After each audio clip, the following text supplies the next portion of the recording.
Hi, this is Javier Fernandez, and I'm going to spend a little time talking about Evernote. Evernote is a notes application. It allows you to record notes, to sort and organize notes, and to search through and access your notes as well. Um, Evernote is made by the Evernote company. As far as I can tell from my research, it is a standalone corporation based in California. Evernote does not cost anything unless you use it a lot, in which case it's worth considering one of several of their plans, their for pay plans, that allows you to do a little bit more with your account than you might do on a free using the free account. However, my guess is that the vast majority of users would be able to get what they need from a free account, and that includes students as well as adults. Um, so as you can see here, this is the link to the tool, or to the online version of the tool, the web-based version of the tool. Evernote can be accessed in a number of different platforms. You can access this, as you can see here, through their web-based portal. Here is my Evernote account signed with me signed in. It takes you, straight to all your notes.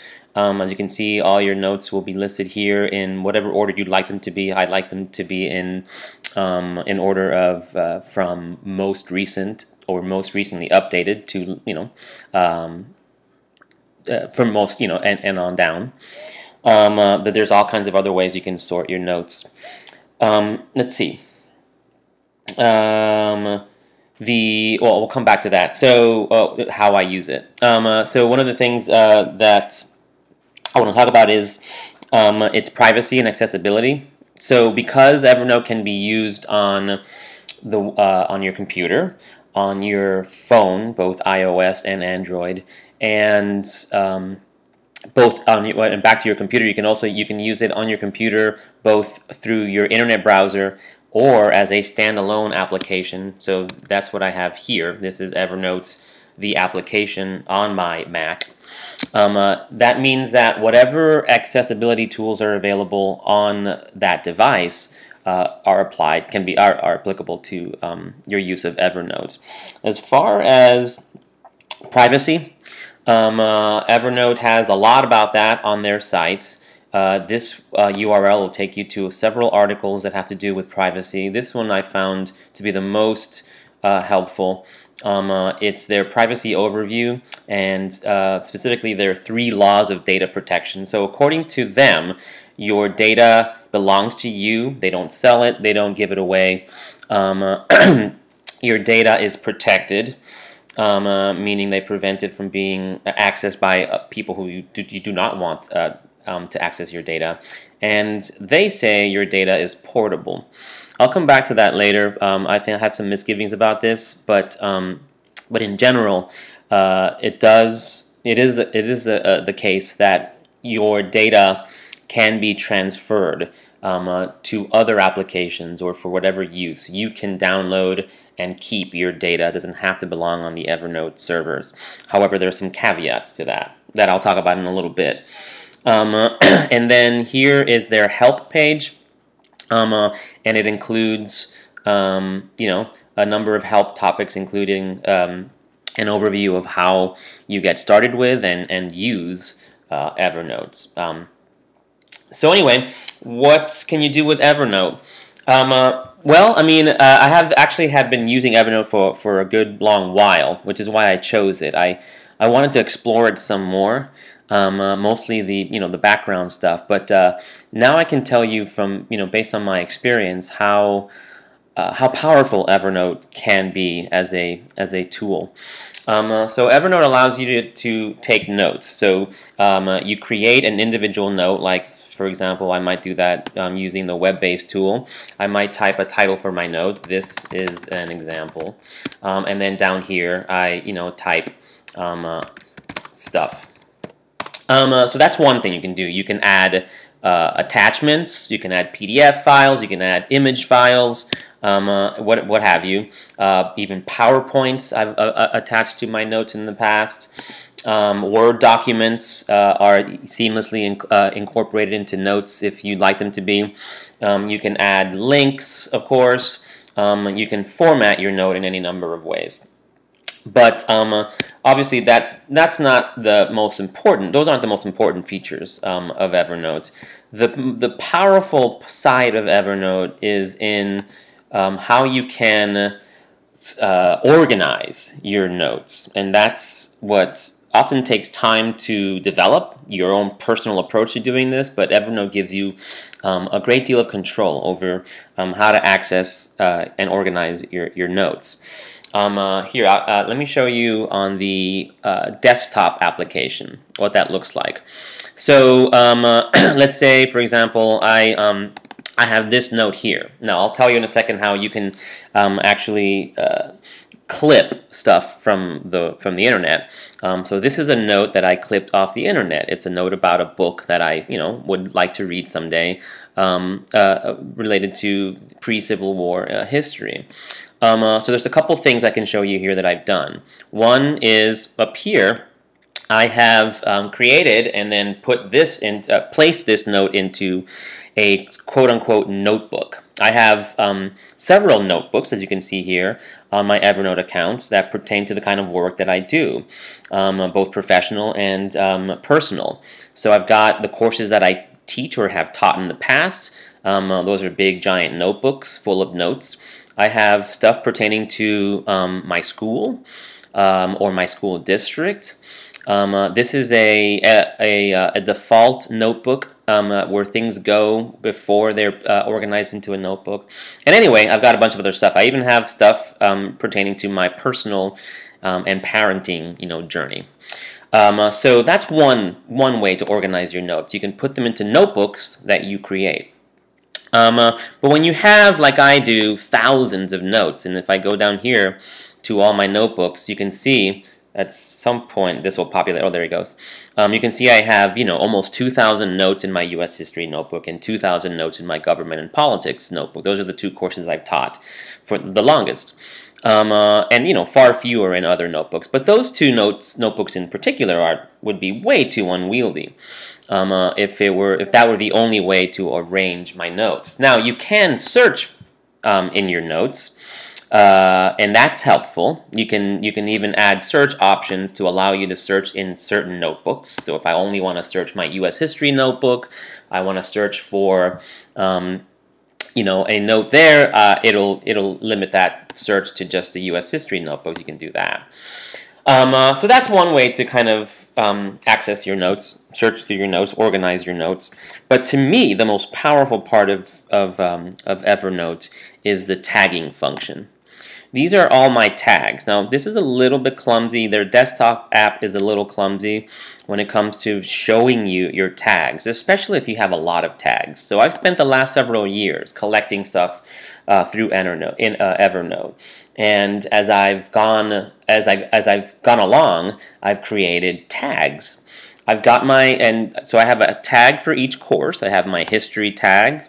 Whoops, go back to this. My history tag, my econ tags, my U.S. government tags, and then I've got nested tags, tags nested within those larger tags. And I've got tags nested within those tags that are nested within the larger tags. So that's another cool thing about Evernote is that you can create these tags and then you can nest them into tags so that you have this beautiful tags structure that you can look through. So, say that I want to teach, I'm getting ready to teach the, the progressive era.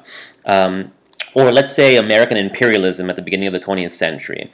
Well, I've been collecting over the years resources pertaining to that topic. I can go down here to my the relevant tag, and I can find in that master tag the nested tag of U.S. imperialism. Now, see, this is where it gets a little clumsy.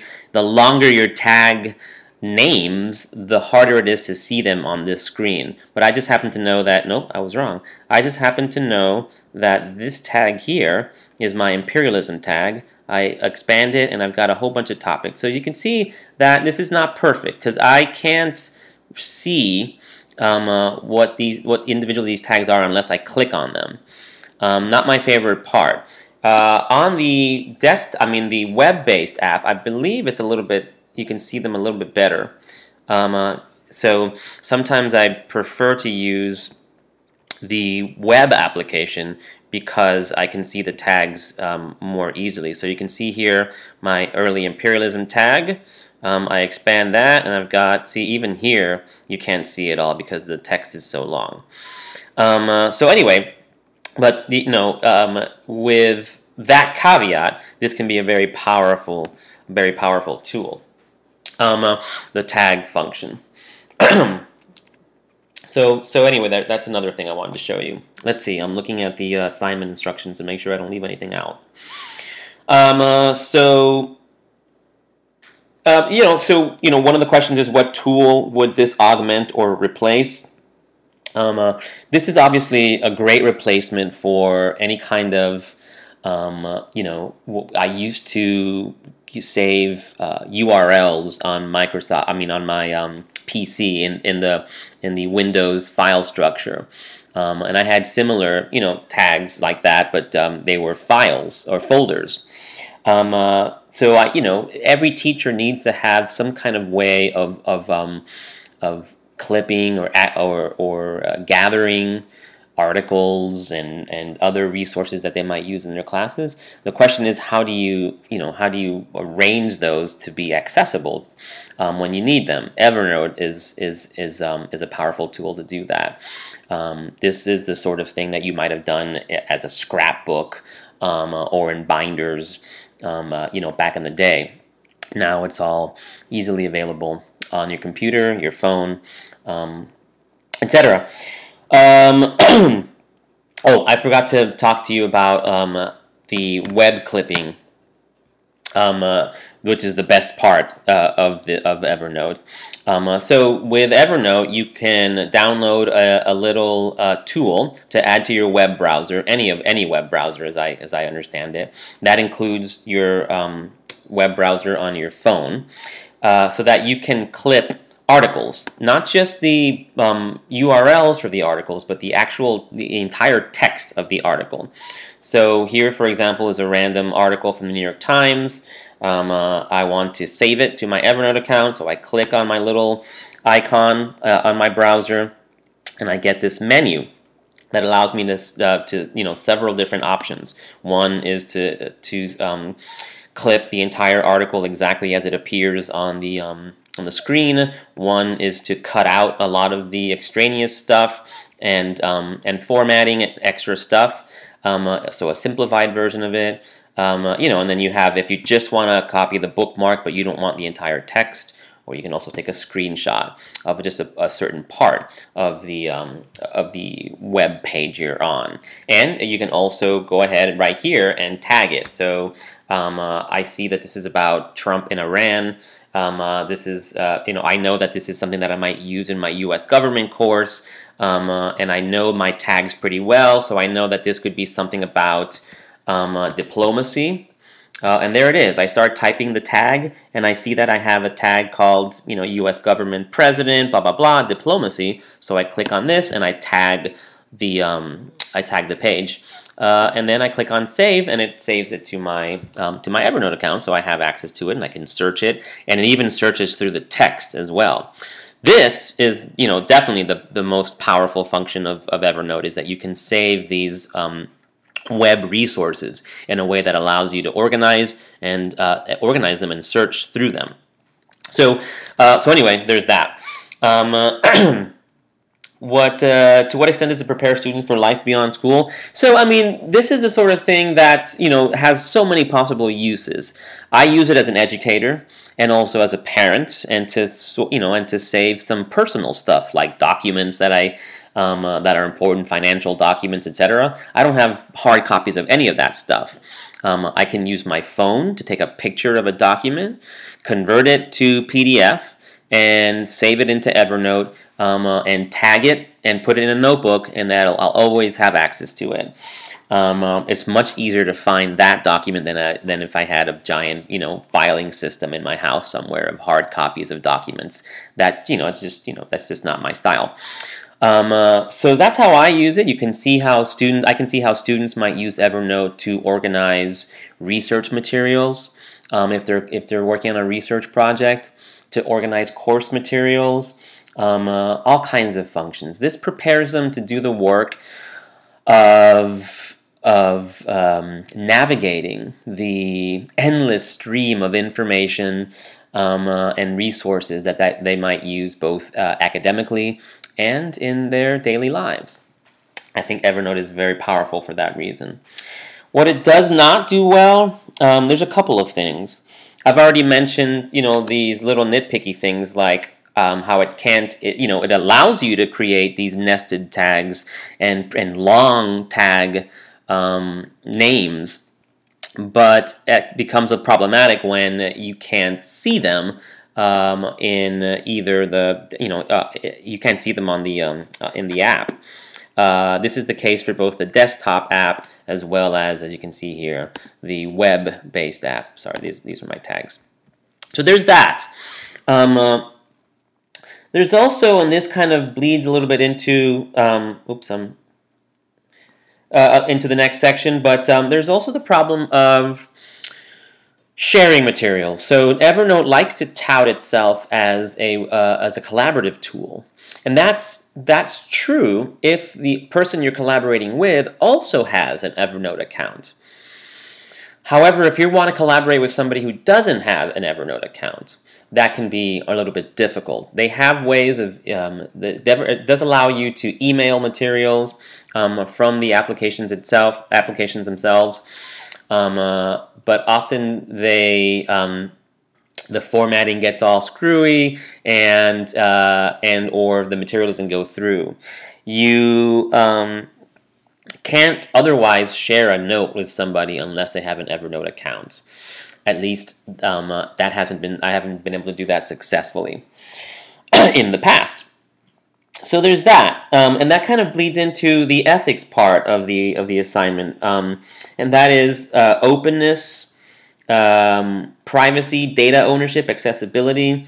One of the questions is, to what extent does the technology lock us into a closed commercial system? And I'm afraid that Evernote kind of does that. It touts itself as a collaborative tool, but in the end, it works best if you are using it. You and your collaborator are both using the application. That means that you're kind of locked into Evernote. Now, they do say that you can keep all your notes. That, like I said before, that your data belongs to you. And yes, there are ways of exporting data. I haven't really tried to do it much, but if I recall, you can go to a note, you can go to export a note, and there's different ways for you to export notes, and then there's ways for you to do that globally as well. The problem is that as far as I can tell, there's no easy way to export. Once you've created a sophisticated, complex notebook and tag structure, there's no way to keep that all intact. So the way I kind of feel about Evernote is I'm sort of locked into it because I've devoted so much time to creating my tag structure, that I don't I don't see how I could migrate to another application like, say, Microsoft OneNote, which I know is a similar program, or Google Keep, which is the Google version of Evernote. I would be able to transfer all of my notes, mind you, to both of those applications, according to my research, but I wouldn't be able to keep the tag and notebook structure necessarily, at least not perfectly. That would mean losing work that I've done over a number of years to thousands and thousands of notes. So I'm pretty much locked in. As far as other questions in the ethics section, personal implications.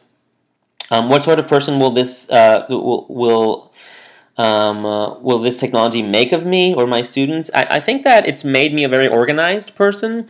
It's made me efficient. I'm able to access resources quickly and easily, and it's made me a much better teacher, I have to admit. In the past, if I was reading a newspaper article and I thought that it might be useful in the classroom, I'd have to clip it, I'd have to put it in a binder somewhere, and hope that I remember to come back to it.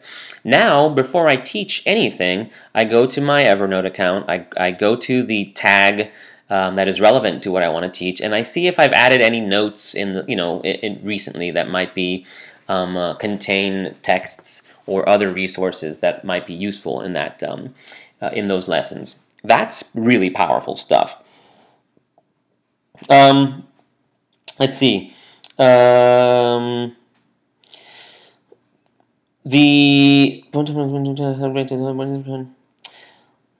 one of the other questions is, how will the use of this technology affect how I relate to other people? Again, that's one of the limitations of Evernote, is that it does, like as I've already mentioned at length, described at length, it doesn't really give you much by way of collaborative capacity. Even though it says that that's one of the core uses of Evernote, it's not clear to me that there's an easy way to collaborate with somebody who is not also a member or does not also have an account. So what's required of me to what's required of, in other words, I don't have to ever relate to anybody when I use Evernote. In fact, I don't. It's really a system that I access for my own personal benefits. Now, that's too bad, because there are certainly all kinds of opportunities I can see for sharing materials with people. But if they don't have an Evernote account, there's really no way to do that, not that I can see. So anyway, in conclusion, despite the caveats, problems with collaboration, the ways in which tags work or are displayed, and then there's other things like formatting problems. Sometimes when you use the web clipper, the formatting doesn't come through well, and it looks messy in the actual note. Little things like that. Aside from that, there's a reason why I've been using Evernote for as long as I have, for over 8-9 years or so, and it's because it's so powerful and useful a tool.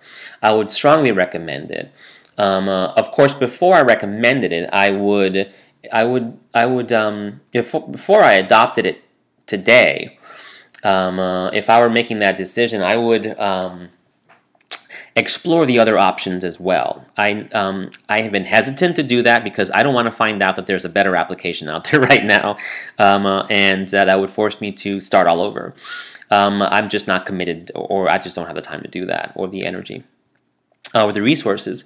But if you don't have an Evernote account and you're looking for something like this, I would look at Evernote. I would look at Microsoft OneNote, if that's still an option. I would look at Google Keep, and whatever else there is out there, and decide and then determine before committing to any one of those which one suits your needs the best.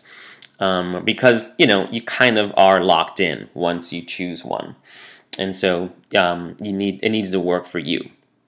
Anyway, thank you for listening.